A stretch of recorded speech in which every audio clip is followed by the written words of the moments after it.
जय श्री राम दोस्तों। स्वागत है हमारे YouTube चैनल कलयुग के देव में। आप अपनी कहानी हमें व्हाट्सएप कर सकते हैं। यह कहानी दिल्ली की एक मलिन बस्ती की है, जहां पर पूजा शर्मा नाम की एक 12 साल की बच्ची अपने गरीब माता पिता के साथ रहती थी। उसके माँ बाप दोनों मजदूरी करके अपना पेट भरते थे। पूजा अपने स्कूल से आने के बाद शाम तक घर में अकेली रहती थी। आसपास के पड़ोसी उसका ख्याल रखते थे। एक बार पूजा के पड़ोस के घर में एक रिश्तेदार रुकने आया, जिसकी उम्र 20 साल थी। उसकी पूजा पर गलत नजरें थी। वह काफी समय से पूजा को घूरता था, लेकिन पूजा इस बात से पूरी तरह अनजान थी। बचपन से ही पूजा का मन हमेशा धार्मिक गतिविधियों में लगा रहता था। कभी धार्मिक पुस्तकें पढ़ना या सत्संग में आना जाना। वैसे तो पूजा हनुमान जी को अपना परम भगवान मानती थी। रोज सुबह उठकर पूजा मंदिर में जाती थी और वहां से आकर घर पर भी बजरंगबली की पूजा करती। उसके बाद ही वह कुछ खाती थी। एक बार वह सुबह के समय स्कूल की ड्रेस पहनकर मंदिर में पूजा करने जा रही थी। अचानक बीच सड़क पर एक अनजान कार रुकी। उसमें से कुछ लोग निकले और पूजा को उठाकर कहीं दूर ले गए। इससे पहले कोई कुछ समझ पाता, वह दर्दे पूजा को लेकर एक सुनसान जगह पर चले गए।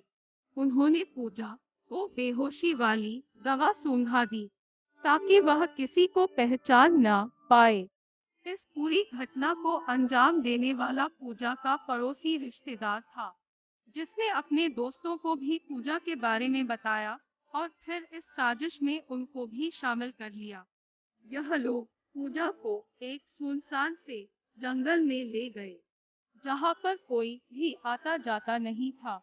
इसके बाद उन्होंने पूजा को जमीन पर लेटा दिया। इतने में वह कुछ कर पाते पूजा को होश आ गया और वह भागने की कोशिश करने लगी। फिर उन लोगों ने पूजा को पेड़ से बांध दिया।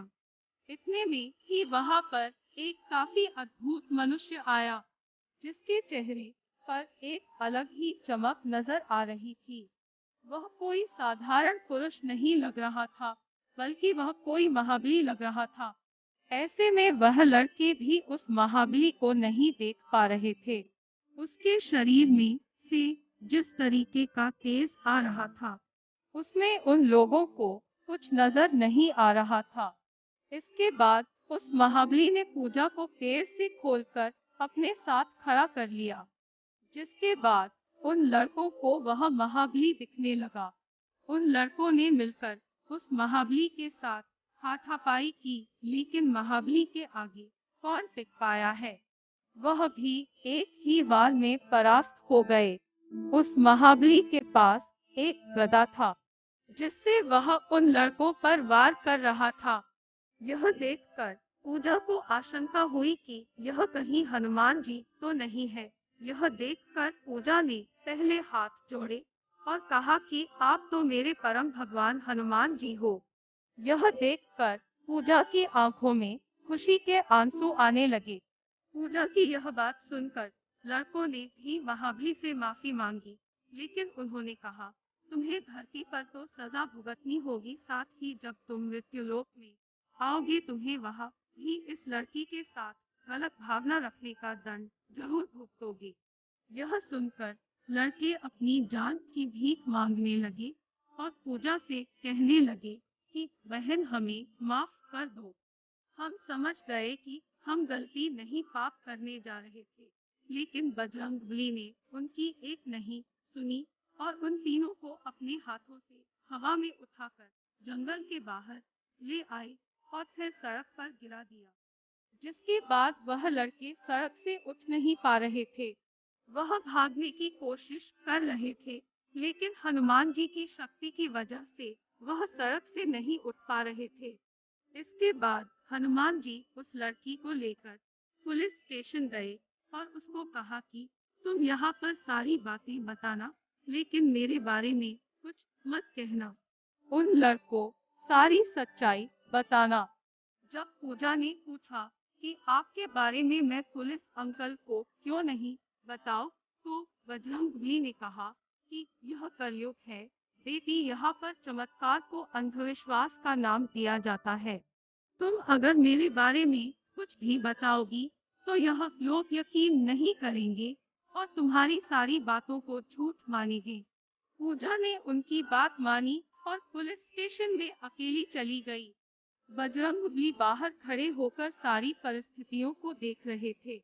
इसके बाद वह लड़की उसी सड़क पर पुलिस वालों को लेकर गई। वह लड़के अब भी सड़क से उठ नहीं पा रहे थे। पुलिस ने उन लड़कों को गाड़ी में बैठाया और पुलिस स्टेशन ले आई। वही लड़की और उन अपराधियों के घर वालों को पुलिस स्टेशन में बुलाया गया, जिसके बाद अपराधियों ने खुद इस बात को कबूला कि उन्होंने यह अपराध किया है, लेकिन हनुमान जी से उन्होंने माफी मांगी है। यह सुनकर पुलिस वाले बोलने लगे कि कलयुग में कहाँ भगवान प्रकट होंगे और तुम जैसे हैवानों को दिखेंगे। उनकी यह बातें सुनकर पुलिस वालों ने अपराधियों पर कड़ी कार्रवाई की और पूजा को सही सलामत उसके घर पहुंचा दिया। घर पहुंचने के बाद पूजा ने अपने घर वालों को हनुमान जी के चमत्कार के बारे में सारी सच्चाई बताई, जिसके बाद से पूजा की जिंदगी बदल गई और हनुमान जी के लिए उसका श्रद्धा भाव दिन प्रतिदिन बढ़ने लगा। भक्त की पुकार पर अचानक हनुमान जी का धरती पर प्रकट होना किसी चमत्कार से कम नहीं है, जब ही तो उनको नाम दिया गया है।